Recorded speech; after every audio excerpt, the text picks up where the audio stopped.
After everything that happened last weekend, out of all the possible things that I could have talked about, why the hell am I here talking about Tottenham? Out of all the things, why am I talking about Tottenham? And why am I telling you to root for them? Out of all the teams I could tell you to root for, why am I telling you to root for Tottenham? I mean, that's the same Tottenham team that has been the laughingstock, the utter laughingstock at a Premier League for the last 10, 20 years. The same team that's had a trophy case and been trophyless since the likes of 2008 has had nothing going for them. And their only bright light, their only shining light, their only knight in armor in these last tumultuous 10 years has been Harry Kane. And even he left in the summer to Bayern Munich. So why should you root for Tottenham? It seems like there's nothing going for them. But yet, somehow, they've turned it around and they've made themselves an enjoyable football team. They play good football. Tottenham have rebranded themselves back into a team that play good football. And in the first 4 games of this Premier League season, they have been one of the better teams to watch. For the first 4 games of this season, every time that I've turned them on or I've watched their highlights, it has been entertaining, high octane, progressive, forward-thinking football. They play good football. And the stories that are in that team, full of young players and young talents and fringe players who haven't really got their chance, all of those players are hungry and all of those players are dying to prove themselves on that Premier League pitch. And you can see it week in and week out. And that's exactly why they play good football, and that's exactly why you should root for them. And heck, even their manager, Ange Postecoglu, everywhere he's gone around the world, has been undermined, underestimated, overlooked. And even at Tottenham, he was probably 5th or 6th choice. And yet here we are, and he's got this Tottenham team playing some of the best football that they've played since possibly Mauricio Potchetinno. And they look like a totally different team. I mean, coming into this season, after they lost Harry Kane, I'm sure nobody, absolutely nobody, had them even sniffing top 4 or even a top 6 spot. Some people probably had them in the bottom half of the Premier League, below 10th, in the 8th spot, somewhere around that area.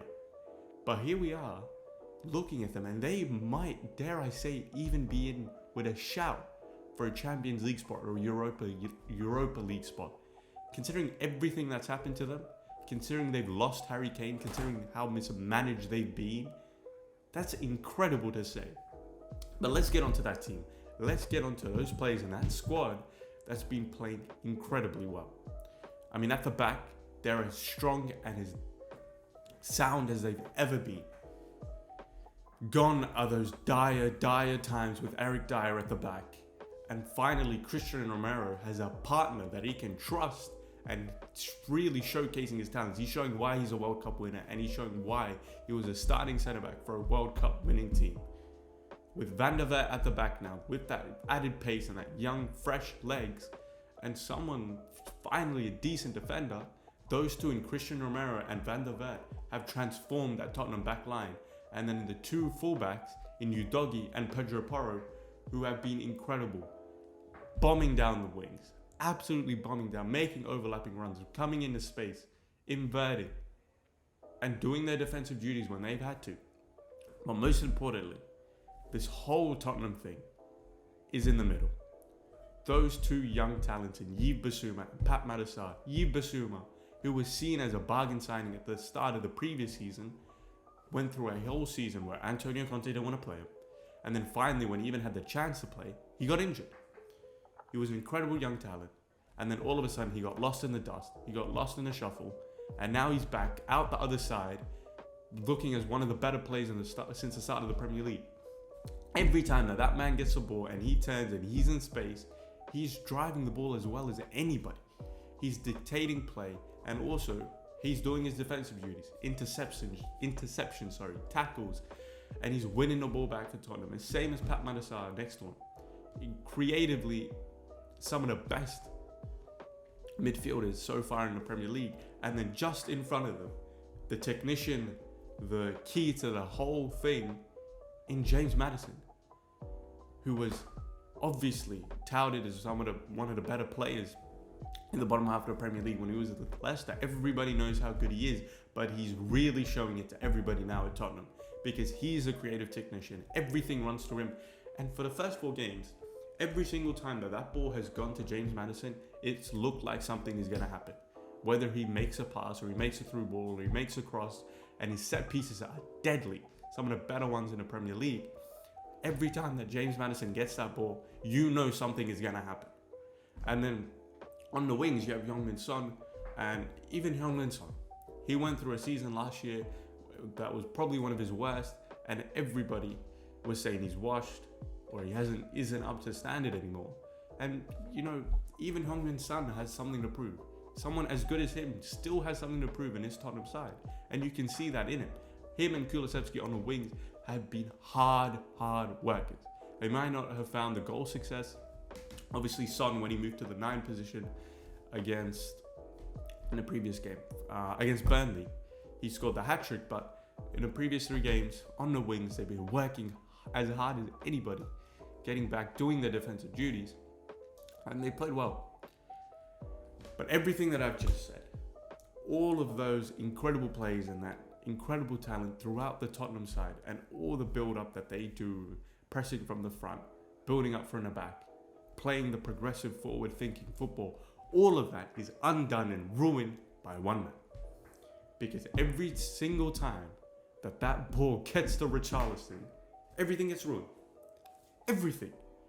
I don't know what it is about him. I don't know what he's done. But every single time that ball touched Richarlison's feet, it looked like all the good work that Tottenham did was undone. He'd turn your smile upside down. I would be gleeful with this Tottenham build-up and how they played. But as soon as it got to Richarlison, I'd have a confused face thinking, what the hell is he doing? And I'm glad he's back on the bench and he's in a better position for himself. Richarlison belongs on the bench, or he doesn't belong in the number 9 position. Maybe he belongs on the left wing, where those expectations for goals come down. But him at the number 9 position does not work. He ruins almost everything that Tottenham did. But thankfully, he's on the bench now, and we have Son possibly playing his best position now in the number 9, and Solomon coming in on the left wing. These young players and these hungry players that are trying to prove themselves really is what Tottenham is about now. They've finally rebranded themselves. With this new look Tottenham side, finally long gone are the days where they're playing terrible brands of football under Jose Mourinho and Antonio Conte. Toxic dressing rooms and disjointed teams.